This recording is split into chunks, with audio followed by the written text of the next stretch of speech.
Well, guys, we're here at Badlands Off-Road Park in Attica, Indiana. It's a beautiful day, and I'm not gonna lie, I've been dreading this moment all day. It's about 3:30 in the afternoon, and I've been doing everything I can to push this moment off because we have got to get the Z400 dirty. It's inevitable.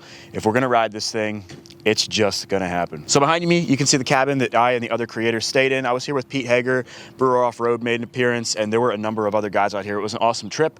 I'm the last one here. I waited until after the event because I wanted this thing to be nice and crispy clean for all the subscribers and everything. Everybody that I met, it was absolutely an awesome event. Anyways, let's throw on the helmet cam and take this thing for a rip. We're just gonna hop on here and we're gonna send it, man. I think I've got the perfect trail. It is the yellow trail here at Badlands. Let's see if she fires up. Man, that thing is like butter. I did go ahead and replace our ignition, so hopefully, you know, I'm like, we're gonna be riding. Oh, the light went out. That's weird. Maybe it wasn't the ignition. So not sure what that is. We're gonna rip it. We'll see what happens. I see it flickering on and off. There must be a connection or something somewhere. We're just gonna pretend we didn't see that. Anyways, oh man, is that butter? Butter smooth. The trail that I found is really fun. It's got a lot of big sweeping turns, and is clean dirt an actual thing? I don't know, but I think it's more of like sandy and not as much rocks. So if we're gonna put this on any kind of terrain to try to preserve it, I think this is gonna be a good trail. So if we can just have a little bit of fun on this and maybe only get one small scratch on it, we'll be able to clean it up and nobody will ever know we rode it. So let's get out there and see what we can do. All right, we are in. It's difficult. I'm ready to punch it already, man. This is the stuff right here, this kind of sand stuff. If we can just find that and stick to it, I think we'll be able to keep her nice and clean. But I can just tell this is gonna be a great rider. It's actually pretty plush. It's pretty bumpy here. And we're gonna get a good idea of how this thing handles. Pretty excited now. I was, like I said, kind of dreading this moment, but I mean, realistically, who doesn't want to rip after they finish a machine? So we're just gonna kind of make our way out there at a nice medium pace. I believe this trail here will get us there.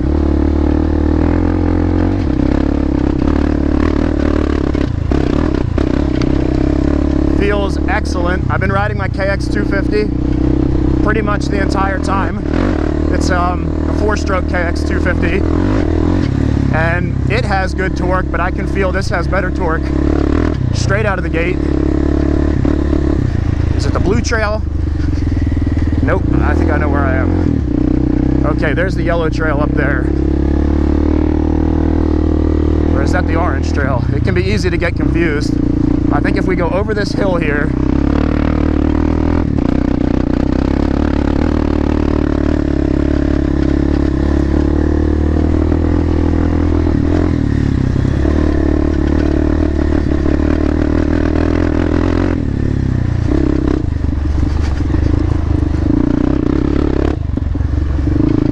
I think it's back here. This is it right here.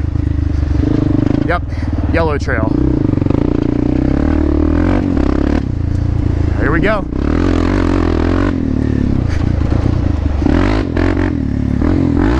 Oh, shifted into neutral.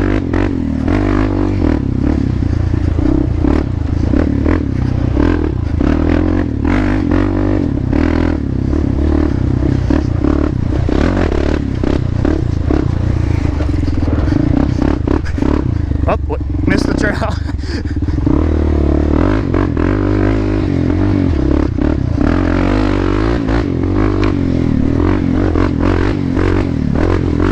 Suspension feels good.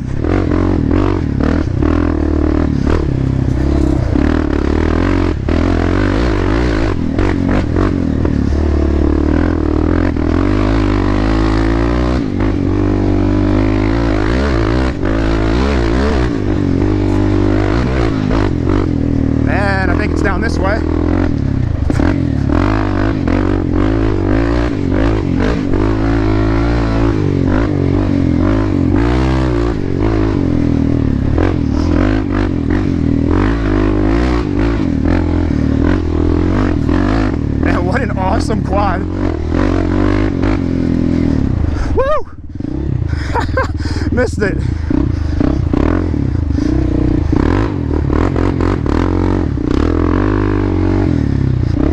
Man, this thing is butter. Whoa, did you see that squirrel?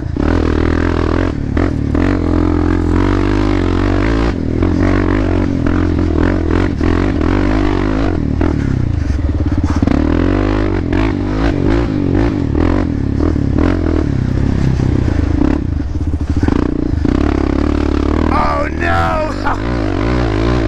See that mud?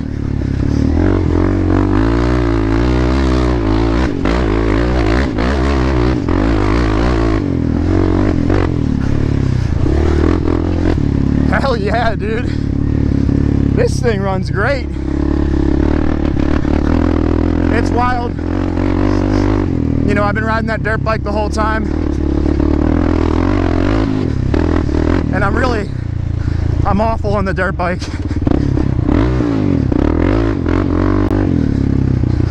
I just feel so much more at home on a quad.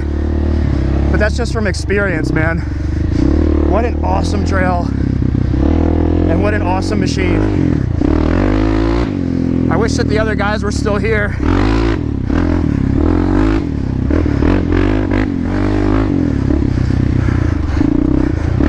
So they could take a rip on this thing. And maybe get some chase cam footage or something. Ah, I missed it again. Or did I? Nope.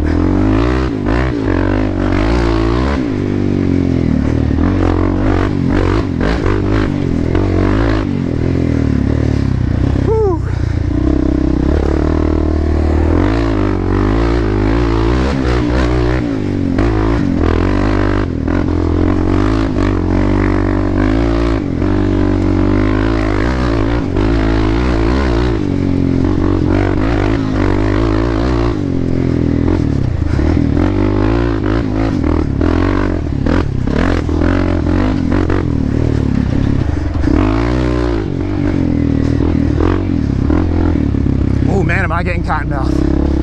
I gotta chill just for a second. But man, is it fun. And I feel like you could really go fast on this and keep up with your buddies. Whew.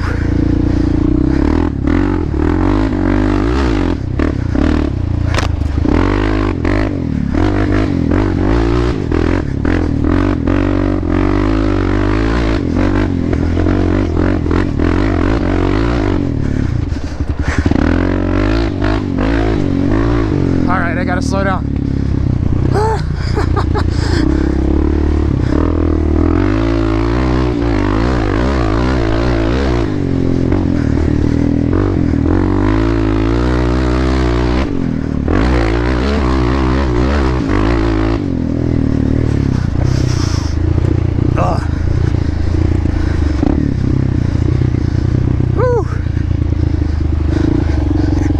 All right. Only hit one mud pit. Man, what a freaking blast.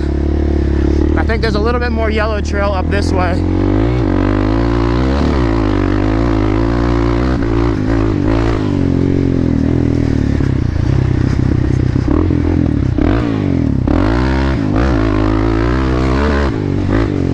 You know, it's not the fastest quad. It's pretty much stock. But it's really not, I would not say that this is a turd.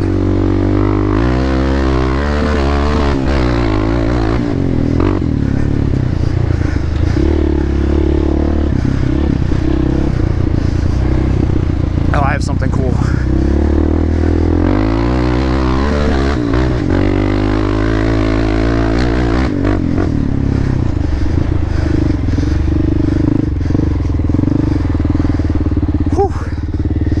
Man, great view of the park up here. There's a nice big sweeping turn that we can hit. Oh, my poor baby. It's a little dirty. It's okay. Catch my breath here. Woo! It rides awesome, dude. or second.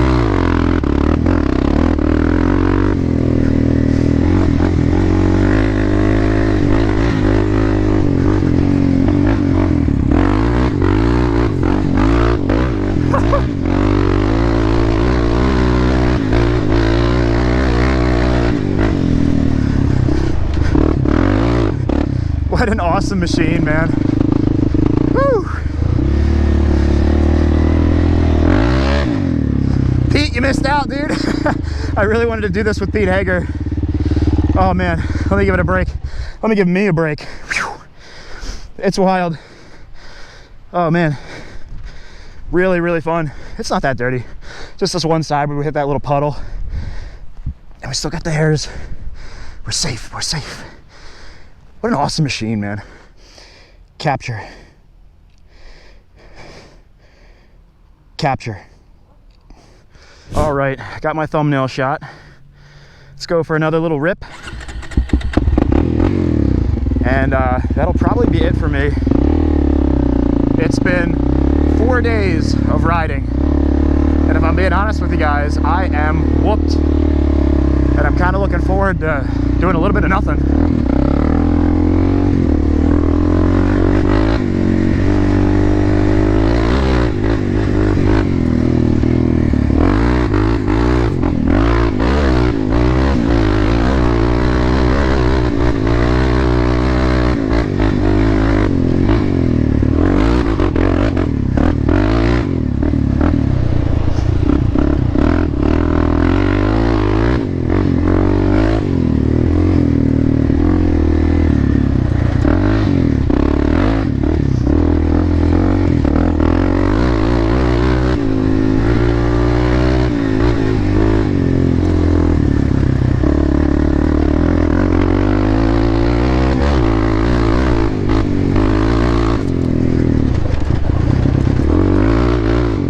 This thing rips.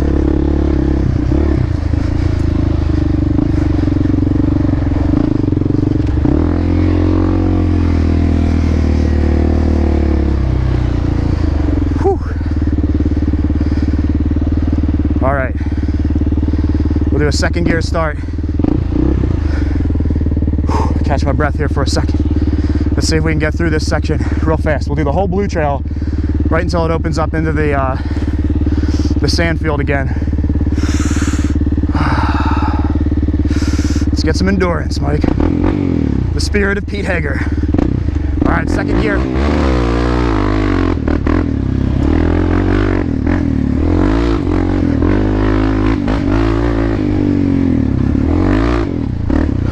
Oh, whoa.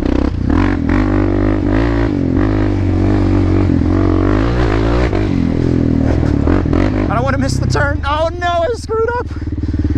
Oh, I think it's there. All right, back on track.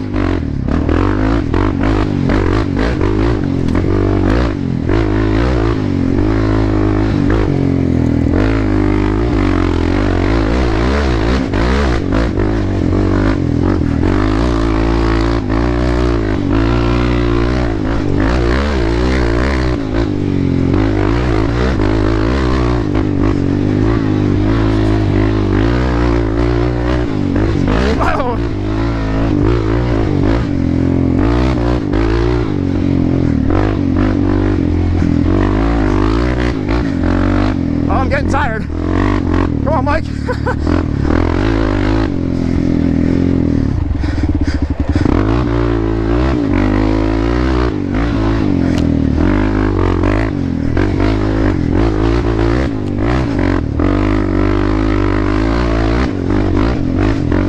I gotta slow down then.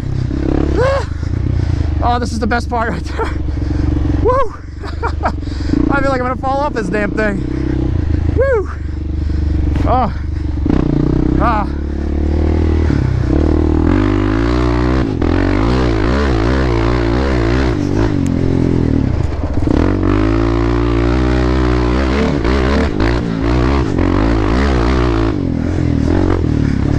Whew. All right. Oh, man, is that fun. I got cotton mouth like a mofo.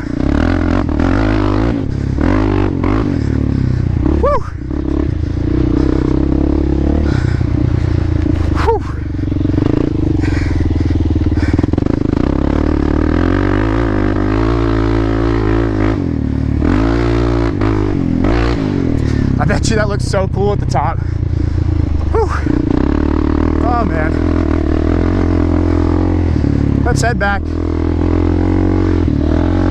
Z400's like, yo, you said I was gonna be a beauty queen, a garage queen. You still will be, don't worry. Oh man, now I want everybody else to ride it. That's how I am with my stuff. I really enjoy sharing. And now that I've had the first ride, I feel like I want everybody to ride it.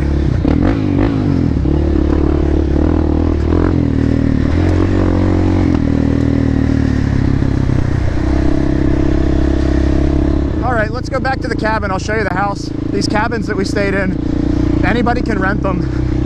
They're very, very nice.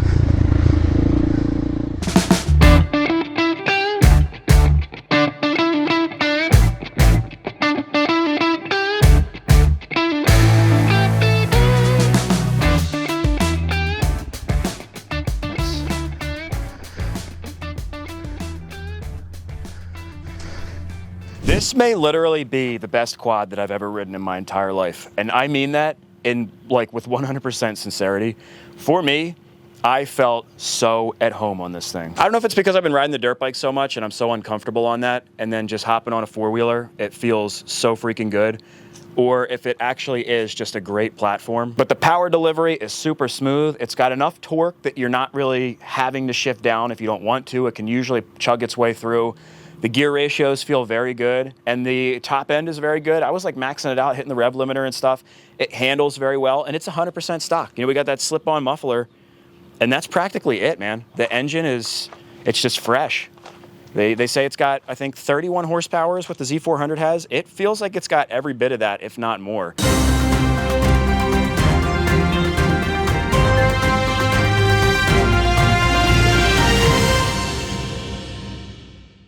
As an enthusiast of the sport, you want asses and you want dynos. Well, we don't have either of those.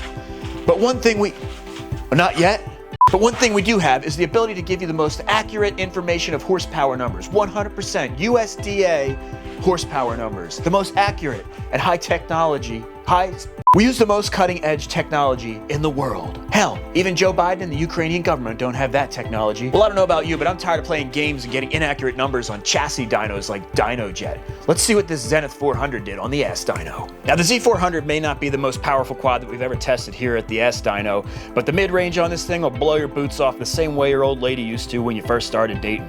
So we're gonna start down here at the 1,000, maybe 2,000 RPMs, right about where it idles. And the power comes on really strong. And in the mid-range, I'm telling you, man, that thing really gets some power, and it pulls long and hard, and then it kind of dies off. But it does have some decent over-rev, if I'm being honest, and then it dies off and kind of goes off to nothing like that. But in this mid-range, I'm being honest when I say, I think it actually makes more than 30 horsepower. I mean, I've ridden quite a few machines out there, and I don't know. We were in that pea gravel, which is kind of like sand, and that stuff is known for robbing horsepower. And it just didn't feel like a dog. I really do think it probably, you know, maybe because the engine is just fresh, or maybe that Yoshimura slip-on really just adds some serious power. But the only mods we had were the Yoshimura slip-on and a jet sizing, just one size up on the jet. We didn't even take the airbox lid off. I'm really surprised with how hard this thing pulled, man. I would say, I'm gonna go 32 to 33 horsepower on the horsepower, and a nice wide broad power band really made this thing kind of like easy to ride, and it just pulled really hard like the whole time. Plus, you didn't have to shift. A broad power band and not having to shift means that all your buddies on their crappy 450Rs are going to be eating your dust until you actually do have to go to shift and the shifter snaps off because, well, the cases are welded. But by that time, it won't matter because you'll have crossed the finish line in first place. And that's what really matters, winning, not the catastrophic engine failure that costs thousands and thousands of dollars, causing your family to eat almost no food for the next few weeks, the painstaking labor to replace those cases,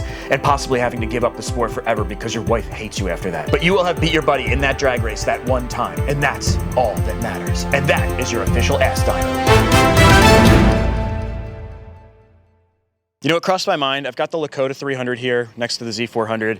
And if you guys remember when I did the Lakota 300 and we did the mini quad series, pretty much all of the guys that were riding it said that it's almost their most favorite quad that they rode because it's just easy to ride and you don't feel like you're going to kill yourself, but it's fast enough that you can still have a really good time and, you know, be pretty competitive. This is like the next step up from that because it's got way better suspension, it's got a little bit more power, and it's just got more capabilities, but it's not so fast that it feels like at the end of the day, you know, your ass is completely kicked and your arms are getting ripped out of your sockets.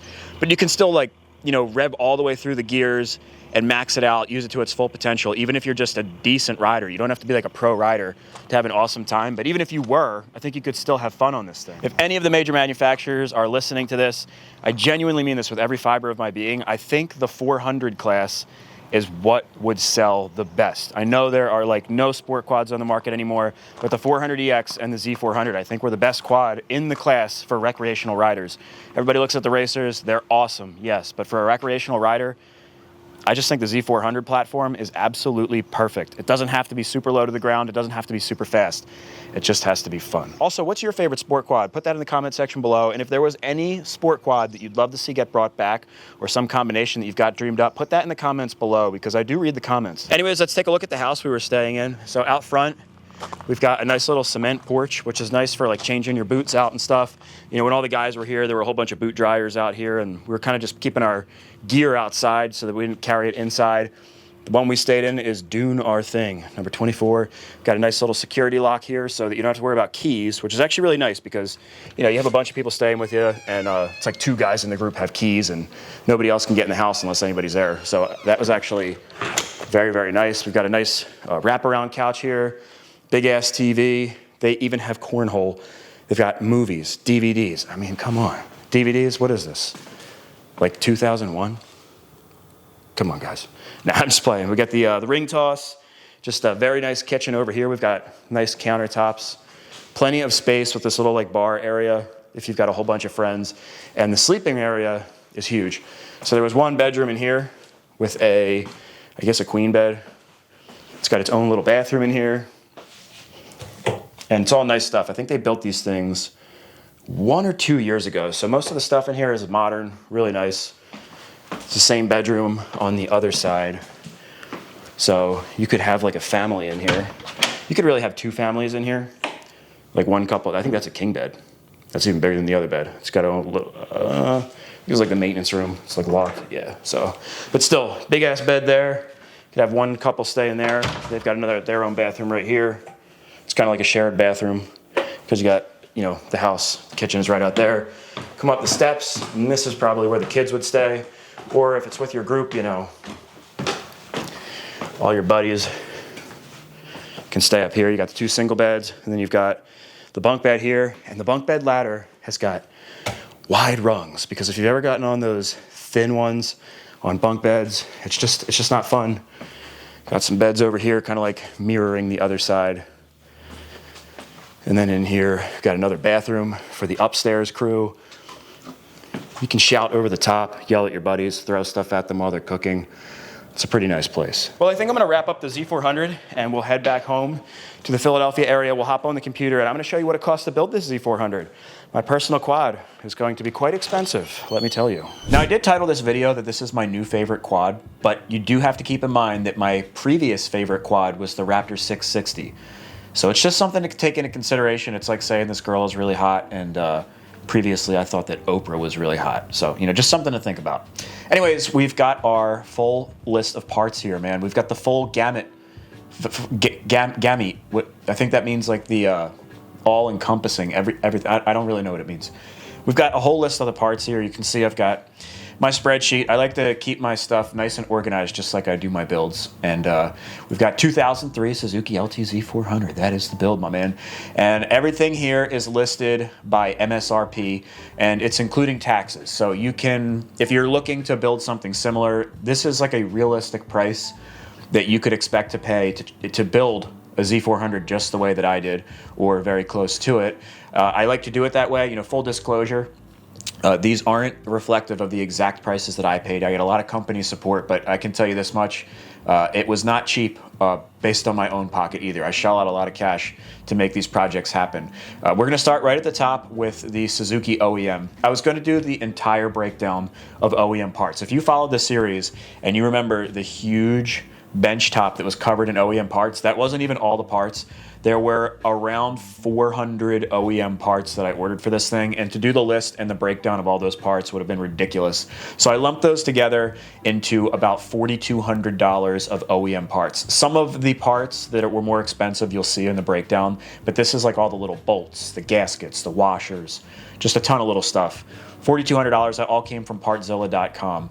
The powder coating and Cerakote, that's Bonehead Performance Coatings. It was about $1,300 for that service. The plastics, they were Suzuki OEM. They came from PartsFish. That was before Partzilla had reached out to me. PartsFish did a good job too. That was almost $1,300 for the plastics. Phew. The vapor blasting and zinc, that was Moto Blast. It's about $1,200. The zinc coating, it is not a cheap service, but I can tell you what, man, the bolts are beautiful. And if you were to get all of the OEM bolts I've seen now from all of the OEM stuff that I ordered from this, it would be a lot more than $1,200. And that includes the vapor blasting as well. The tires, those are Suzuki OEM, $814.29. That's why it was so hard for me to ride that thing.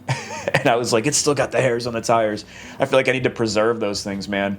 Not cheap to get the OEM tires. The cylinder head rebuild, that was done by Power Sports Nation, $700. Basically, they do a core. So you send them the head and a new head comes back if you give them the core. And I think they can do it also where you can just buy the whole head if you don't have a core. I'm not 100% sure. Mine was a little bit special because I wanted the actual one from the 2003 to be reused on the build. So I sent them mine and they rebuilt it. And I think they'll do that for you too, but they typically have cores there, so there's a really quick turnaround time. Front shocks, $641.60. The carburetor is Suzuki OEM. That came from Partzilla, $560, man. Whew. OEM carburetors, man, they really are the way to go. At least name brand, I should say. Because if you get like any genuine Kian or Mikuni, you're probably going to have a smile on your face when it comes to tuning. And I'll tell you what, man, you could hear in the video, it runs excellent. I'm sure that there are aftermarket carbs, the knockoff ones, that could work as well too, but I had no problem tuning this one, and it runs excellent. Fan assembly, the MSRP is $408. Not cheap. I was able to get a really good deal on that. It was on eBay, a new old stock one. I think I paid around $100 for mine, so that was pretty nice. The Yoshimura full exhaust, $399.99. I actually paid more for mine. The MSRP is $400, but because it was a new old stock item that's discontinued, I ended up paying like close to $600 for that, man. Crazy. Main frame was replaced. If you remember, the old frame was totally wasted. That was $400. Came from the donor machine. That was the 2005 that came from Power Sports Nation. Cylinder replating, that was $400. Sent the cylinder out to get replated by Millennium Technologies. 2005 A-arms were $218. Came from Power Sports Nation. The wheels, 3 of those were donated by you guys, and the 4th one came from Power Sports Nation. The OEM price for that one wheel is about $180. Then the swing arm and carrier, $180. That's the used price from Power Sports Nation. The tank and side graphics, I have reproduction on there, so that was from graphics producer. I have $137.75. So that's the price if you get the reproduction kit. I actually have that kit and I'll be putting it on eBay because I didn't use it. But I had mine custom made, so it was a little bit different, but that's the price you could pay for the reproduction graphics, or expect to pay. Skid plates are XFR, $137. The front hubs, they are Suzuki OEM, $120, came from Power Sports Nation. Seat foam was $120, that's from Moto Seat. The clutch inner hub, that was a Kawasaki OEM, same part for Suzuki. The KFX 400 is like the same quad, $118.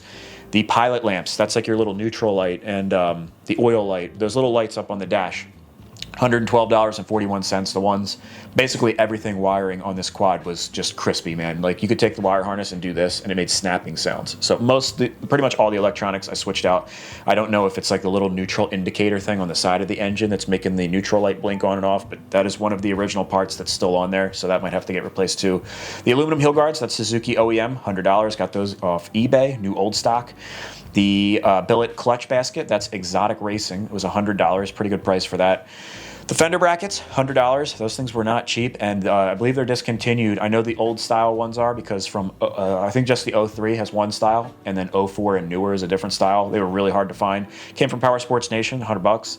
The exhaust header, that is the OEM header, I found that on eBay for $98.56. That was a brand new old stock. Piston kit is Nomura, $92. Ignition key, which I did replace, is $90. The axle is a Caltrick. I do say, you know, Caltrick makes some really chintzy stuff, and they also have some good stuff. So like basic things like an axle, which is a piece of steel, it's kind of hard to mess that up. And because it's, you know, I don't know exactly what type of steel they make axles from, but it's such a basic thing that I think it's okay to go Chinese. I think that one's gonna be okay. It looks just like the factory one. It was only $90 shipped. That's after tax, man. So to ship out the old axle and have that one refinished and re-zinc coated, it would have been more money just in shipping, I think. You know, shipping an axle is not cheap, and you got to ship it there and back and pay for the zinc coating. It would have been way more than $90. It's just the way to go. Subframe, it's a Suzuki OEM, $85. That came from eBay. Battery is Mighty Max. That is a lithium ion. Nice little upgrade there. All of the coolants and fluids, they are Suzuki OEM. They came from partzilla.com. That was $81. The main wire harness, that's another Caltrick part. Kind of taking a risk there with electric stuff, but it's wires. So I gave them a shot. It seems to be running good except for the blinky thing. Anyways, the decals and warning labels, Suzuki OEM, $74 about. Linkage rebuild kit, Off-Road Idaho. I don't know if I made a mistake there, or maybe that was like some aftermarket company. Upper ball joints are Suzuki OEM, $71. Steering stem, Caltrick. That's another one of those simple parts. You know, $61 to replace that. The old one was kind of rotting in the center, and I didn't want to reuse it, so significantly less expensive. I'm not even sure that the OEM was even available. Lower ball joints are Alba. Those are the custom ones that we chopped them off and made them replaceable. Pressure plate is also Kawasaki OEM, same thing as Suzuki. That was $60. Upper A-arm bushings were the company Mati, which I've used before. It's a Chinese company, and I've had good luck with them. So I used them. They fit really nice. Everything is nice and tight, so give them a shot. Handlebars are Caltrick. I don't know if you could actually get the OEM ones still. I think that was a discontinued part. And again, very simple, bent piece of metal, painted silver. Very simple, came from Caltrick, $52. Lower arm bushings were Caltrick as well. I actually didn't end up using them. I got Suzuki OEM, but I put them on the price list anyways. Indicator assembly dash. Maybe that is what I was talking about before. For the little lights. I think the other part, I'm not sure what that was, but that was $50.64. Found that on eBay. It was a new old stock. Reverse cable, Suzuki OEM, $49. Swing arm bearing kit, Pivot Works, $49. Rear caliper, Suzuki OEM. That was like a combination of 3 different ones that I bought because I accidentally broke one when I was rebuilding the parking brake assembly. So that came out to like $48. The seat cover was a company called HC Camo Seating. I wanted it to be that lighter blue. Otherwise, they had some really nice reproduction ones that I found that even had the little warning. I don't know if it's like not embroidered, but it's like ironed on there or something from the factory. They had those, but they were too dark. So I went with this aftermarket company, and it looks pretty OEM. I like the way that it looks. Clutch perch is OEM, $45.99. Foot pegs, the old ones had holes drilled in them, and instead of welding them up and sanding them and everything, it was just made more sense to get the foot pegs from the 2005, the donor quad from Power Sports Nation. They were $40. The front Suzuki emblem, that's not right. That was $70. I remember that was $70 because it hurt me to order that. Oh, you know what? These are MSRPs. I forgot. So these are not always reflective of the price I paid. So if you could get the MSRP, that emblem is a $40 emblem. I just paid $70 because it was discontinued, and the dealership took advantage of me. Tie rods are Caltrick, $38. They're pretty nice. The radiator overflow, that was just missing from the 2003, $38, came from Power Sports Nation. Bumper is Suzuki OEM. The original one was just really rusty and pitted, and to make that one look new, it would have been a lot of work. And it was I got a used one off eBay for $37 in really nice shape, powder coated, looks like brand new. Switch set, I think that was the company Mati as well. I forgot to put the brand in there, but it's actually really nice. That switch set feels very good, like it has a very positive click. Sometimes the aftermarket switch sets are really junky and they stop working and they're They just like the tolerances aren't right. They don't feel stock. They don't feel OEM. So that actually I would recommend. The stator, this was another risky thing. It's the company Sealox, which is like a Caltric. It's a Chinese brand, and just kind of threw shit at the wall to see if it would work, and it seems to work really good. I still have the OEM one, but the wire harness is all chewed up and the original connectors and stuff were missing. So I still have that in case this one fails, but I don't think, usually those stators, it's like they're good or they're bad, and I think this one is a good one. Front calipers were aftermarket by a company called Olifant. They seem to work really good, 32, 39. Swapped out all of the internals of those with factory stuff. So basically just the casting and the brake pistons are the Chinese ones. I even replaced the internal O-rings that go around the brake pistons on those calipers. So there's a lot of OEM stuff in those. The original ones were completely seized. We couldn't reuse them. The front rotors are Caltric. They look identical to the OEM ones, and they were significantly cheaper, $31.80 for the front rotors. 2005 bolt bag. That is the bag of bolts that comes from Power Sports Nation when they tear the machine down. So they got that 2005 donor quad, tore it down, took out all the bolts and everything, and threw them in a bag, and that came in handy big time, man, because OEM hardware can be really expensive. Airbox intake tube, that's a Suzuki OEM. That came from Power Sports Nation also, about 30 bucks. Brake pads were Neutron. They came from Rocky Mountain ATV. They were on like closeout, and I've used the Neutron ones before. They're pretty good brake pads. They seem like stock. So that was about 30 bucks. Carrier bearings, they're Tusk, about $30. Headlight center plastic, that's Suzuki OEM, $26, came from Power Sports Nation. Airbox snorkel, Suzuki OEM, $25, Power Sports Nation. Fuse box, $25, that was eBay. That was the fan fuse box. When I bought that, the fans there's actually two different styles. I didn't even know that. And I needed to order a special little fuse box for the style that I got. The thumb throttle, Suzuki OEM, $22.99. That's another piece that was okay on the old one, but it was pitted and stuff, and I just felt that it would be easier to replace. Power Sports Nation had it, $22.99. Rear shock bump stock. So the bump stock was that little bumper thing on the bottom of your shock absorber that stops it from bottoming out. It was totally wasted and crumbled and basically nothing. All Balls makes a reproduction one of those, $22.84. Rear rotors are Caltric, $22.79. Rear studs, Caltric, $21.21. Front hub bearings, Tusk, $21.19. Radiator shrouds, they are Suzuki OEM, $20.99. Came from Power Sports Nation. The original grips, $20. Fuel petcock, that was an aftermarket, $20.30. Seems to be just like the OEM one, and it seems to be functioning really nice. Rear master cylinder, Suzuki OEM. It came from Power Sports Nation, $20. The radiator hoses, Suzuki OEM, $20. Battery cable. These are a bunch of the cables and stuff. Starter cable. Front master cylinder, that was $18. Upper engine mount, if you remember the original one that came on the 03 was cracked, so we replaced that. That was $17. Engine oil seal kit, that's Tusk, $16. Parking brake cable, $13.39.99. Battery stay, Suzuki OEM, $13.99.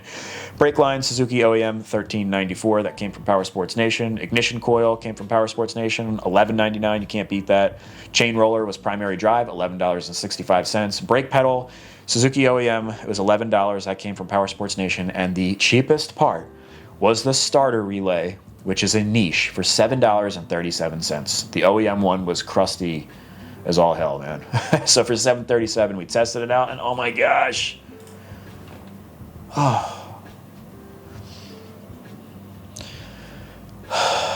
I paid $16,944.56 for a 2003 Suzuki Z400. Oh my gosh. Anyways, we can come over here to get the totals for this bike. We have the cost of the bike, cost of parts, total with parts. Total after profit actually is not, that's not even supposed to be there. That's supposed to be like after, if I sold a bunch of the takeoff parts. So we're just not going to factor that in right now. There really wasn't much of it anyways. Most of the stuff on there was completely wasted. Labor cost, total labor, and then the absolute total. Drum roll, if we can do that. Probably not. Let's unhide, and boom. This is where this.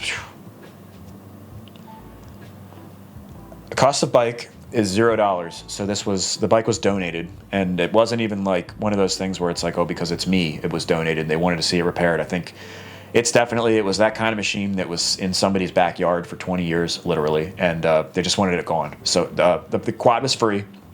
Parts about $17,000. So the total with parts, because the bike is free, is 17,000. The hours, so I had about 640 man hours in this. Now this is all me. I do all my work, and you have to consider that I make videos doing this stuff, and it does, I would say it takes more than twice the time. It probably takes about 3 times the amount of time that a normal person would take, because you're moving cameras around, and then you have to, half of the time is like editing the videos and whatnot. It's a lot of work. It's very time consuming. So what I did is I divided that by 2 to make it more realistic for like a normal person. So I did 320 hours, even though realistically it really did take me 640 hours. And I did a labor cost of $100 an hour. So I don't know exactly what dealerships cost, but from what I researched and from me going to the dealership, which is pretty rare because I usually do my own work, but I noticed the dealerships are usually, like a motorcycle dealership, is like $90 to $110 seems to be the base, but I've seen ones $150, and like BMW dealers and high-end motorcycles, some of those are like $200 an hour for service. Realistically, the restoration of like any machine, I would say, is specialized labor. So you guys let me know in the comments below. Like, and then this is just for fun, like these numbers. You know, for theory, because people are like, oh, well, what would that cost? Because, you know, I can't do the work and I don't want to do the work. If I sent that to you, like, what would it cost? So I think $100 is kind of like on the lower end. That's just my estimate. But yeah, let me know in the comments below, like if you work in a shop or whatever, or what would you charge to do all this work? It took about 4 months. And it's just it's very labor intensive. A lot of the time is spent doing research, finding the parts and whatnot, the companies that'll do this stuff. So if we do 320 at half, that's $32,000 in labor, which is absolutely ridiculous. If you add that in with the $17,000, it's almost $50,000 for a 2003 Z400. This is one of those deals where it's like, you know, restoring things is just a labor of love. I would love to know what a shop would actually charge to do a full restoration on a machine like this at this caliber. I really would love to know that. If there's anybody out there that works at a shop that does this kind of work, which I actually don't know of any that would do like this in-depth of a restoration, please leave it in the comments section below. And then this is what makes it so difficult when it comes to selling my machines, is because nobody's going to pay $50,000 for a Z400. That is that's a ridiculous price. If I put that up on Marketplace, you know, even for half of that price, people are going to say, "Oh, this is BS." Like you can get a Z400 for $2,000 all day long on Marketplace, and that is true. That is true. But it's just like a totally different ballpark thing. And if you watch the whole series, you probably understand where I'm coming from. But it just makes it so difficult. I never know what to do with my machines. If I could, you know, if somebody actually paid that, like I would gladly sell it. But you also have to consider that if you brought this to a shop, not only do they need to be skilled in the restoration of the machine, but they would also have to be skilled in video editing and filming and be able to make like a legitimate video series where you can watch the machine being built, including an engine building tutorial where you can see your own engine being built with a tutorial in case you ever need to tear it down and rebuild it yourself. I just don't know of any you know, other place you could go where you could buy that. And I like to think that that's all factored into what the value of the machine is. And again, it just makes it really difficult to put a number on any of my machines for sale. So unless there's an independently wealthy person that's absolutely obsessed with Z400s, wants to give me $50,000 for this, I think it's just not gonna be for sale. But seriously though, what I've decided to do is this is going to become my personal rider, because I just enjoyed every freaking second riding this thing, and it's so reliable, dude. This is what my favorite part of it is. Let's get it in neutral here and check this out, man.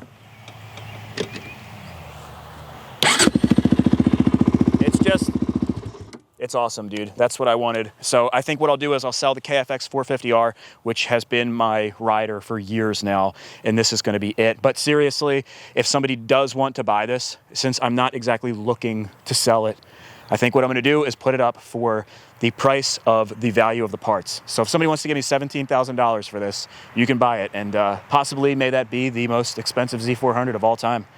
Quite possibly so. Could be, but that's what the price is going to be if somebody actually does want this. My email is in the description below, and behind me We've got a two-stroker, KX250. May or may not have just purchased this last week, and I bet you'd like to have a look at that, wouldn't you? Well, you're gonna have to go over and check out the Michael Sabo Extra channel. We're gonna do a little walk around of that thing, but it's actually pretty sweet. I'm really excited about that. I appreciate everybody that watched this series. I think this was a major success. If you didn't see it from the start, man, you gotta go back and check it out, man. This was a good one, I'm telling you. This thing was an absolute wreck. Thank you to all the companies that helped make this come together. We've got Power Sports Nation, we've got Partzilla, we've got Moto Blast, Bonehead Performance Coatings, Millennium Technologies, and Graphics Producer. Couldn't have done it without those guys. And also thank you to you guys for watching these series and these videos, which enabled me to make these super expensive machines. And for the people that also helped by, some people donated the 3 of the wheels and handlebars, even though I didn't use the handlebars because they were rotted. But still, I appreciate the gesture. That it's the thought that counts. So short of the engine tutorial video, which will be out in a couple weeks, the Z400 project is a wrap. Please give me a thumbs up if you enjoyed the series. That helps me out tremendously. Also consider subscribing for more content like this. Don't forget to go over and check out the Michael Sabo Extra channel. Do a little walk around of this bad boy, and that's gonna be it, guys. So I'm gonna head on out. All right? Stop looking at me. I'm gonna go get some Popeyes.